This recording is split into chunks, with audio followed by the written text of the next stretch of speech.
ជំរាបសួរពុកម៉ែបងប្អូនទាំងអស់គ្នាបាទថ្ងៃនេះខ្ញុំ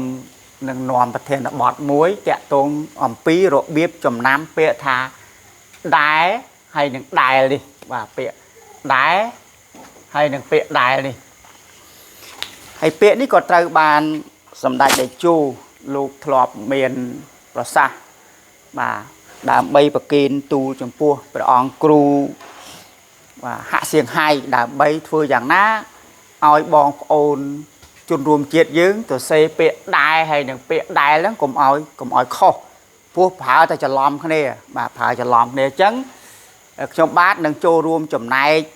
នៅក្នុងការបង្ហាញអំពីពាក្យ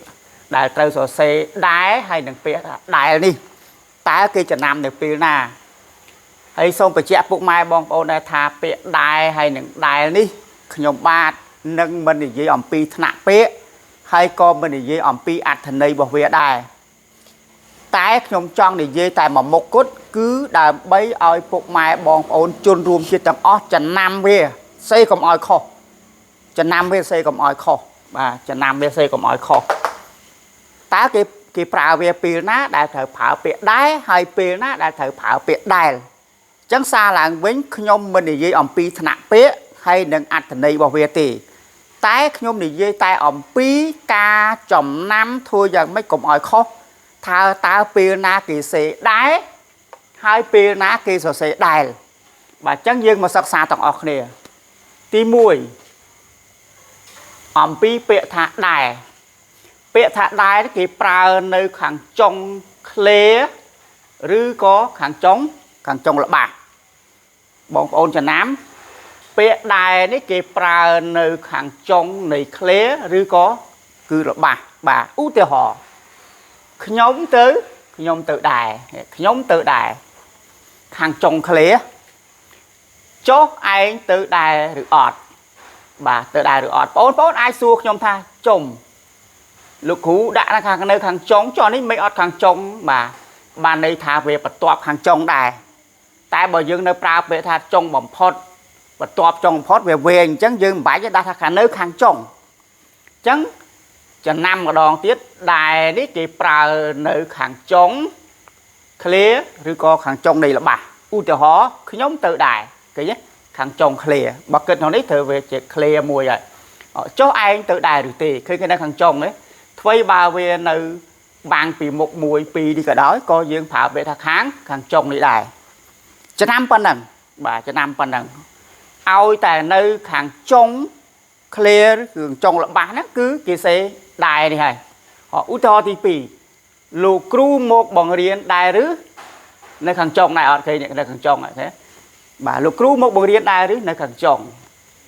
បាទសុភាពយល់ដែរឬទេវានៅខាងចុងដែរអត់ឃើញនៅខាងចុងបាទស្អែកខ្ញុំនឹងទៅជាមួយឯងដែរនៅខាងចុងបាទអញ្ចឹងឧទាហរណ៍មានច្រើនយកប៉ុណ្ណឹងបានហើយកុំឲ្យវាស៊ីពេលច្រើនទី2តាក់ទងជាមួយនឹងពាក្យថាដែលនេះពាក្យថាដែលនេះគេប្រើយ៉ាងម៉េចគេប្រើនៅខាងដើមឬនៅកណ្ដាលនៃឃ្លេឬក៏ល្បះអញ្ចឹងពាក្យដែលគេប្រើនៅកន្លែងណាគេប្រើនៅខាងដើមឬនៅកណ្ដាលនៃឃ្លេល្បះនេះបាទអញ្ចឹងយើងចំណាំឧទាហរណ៍ដូចម្ដេចដែលហៅថានាមបាទដូចម្ដេចបាទដែលហៅថានាមឬក៏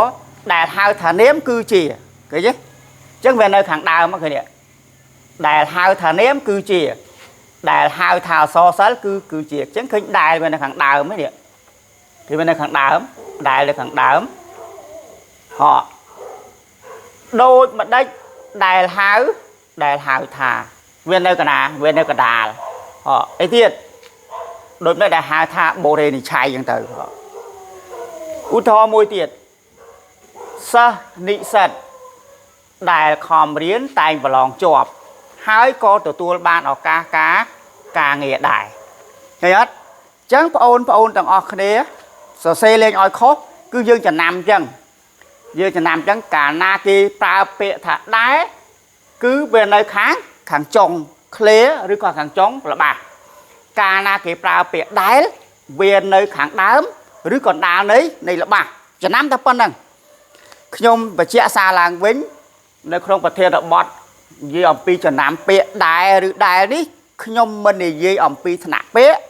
nhôm con mình thì dây ẩm pi ạt này bảo vệ đài tái nhôm thì dây ẩm pi ca chồng nam bẹ đài đi thưa chẳng mấy cầm áo sẽ khó buộc mai bong ôn mưa không bà đại sòng cung đây tam sầm nếp to còn sẽ khô cháo nè đài đó chẳng đàm bây cầm ỏi khó chẳng nam bên chẳng cả na cái prao bẹ đái cứ cái prao nơi hàng chồng nấy clear là ba